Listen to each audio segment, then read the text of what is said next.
टिममा होइन म त छोरी मान्छे म त पछि अर्काको घर स्याहार्न जानुपर्छ कि मेरो आमा हो म मान्छु तर म आमालाई स्याहार्यो भने मेरो जिन्दगी जान्छ नमस्ते त्यसैले म आमा स्याहार्न सक्दिनँ मेरो पनि जिन्दगी हो म पनि कुनै दिन केही हुन सक्छु तर म बुझ्छु तपाईँहरूले बुझेको हो मेरो पनि पाला आउनु आमा जस्तै हुने तर मेरो दिमाग हुनुपर्छ के पहिला पढ्नु आफ्नो केरियर बनाउनु सके आमालाई स्याहारेर म यहाँ बसेँ भने त मेरो जिन्दगी त गयो त र पढाउन त्यही तिमीलाई मैले तिम्रो मम्मीलाई सधैँ स्याहार भनेको त होइन नि त एक हप्तामा चाहिँ कस्तो हुँदो रहेछ एक हप्तासम्म हेरौँ भनेको क्या मैले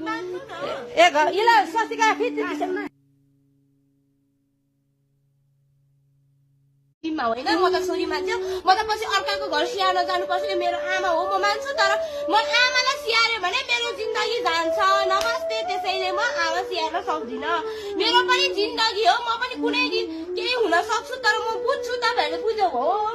मेरो पनि पाला आउनु आमा जस्तै हुने तर मेरो दिमाग हुनुपर्छ के पहिला पढ्नु आफ्नो केरियर बनाउनु सके आमालाई स्याहारेर म यहाँ बसेँ भने त मेरो जिन्दगी त गयो त र पढाउन त्यही तिमीलाई मैले तिम्रो मम्मीलाई सधैँ स्याहार भनेको त होइन नि त एक हप्तामा चाहिँ कस्तो हुँदो रहेछ एक हप्तासम्म हेरौँ भनेको क्या मैले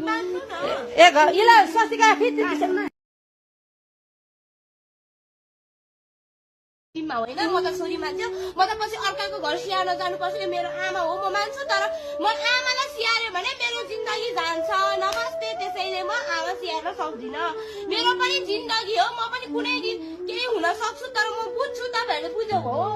मेरो पनि पाला आउनु आमा जस्तै हुने तर मेरो दिमाग हुनुपर्छ के पहिला पढ्नु आफ्नो केरियर बनाउनु सके आमालाई स्याहारेर म यहाँ बसेँ भने त मेरो जिन्दगी त गयो त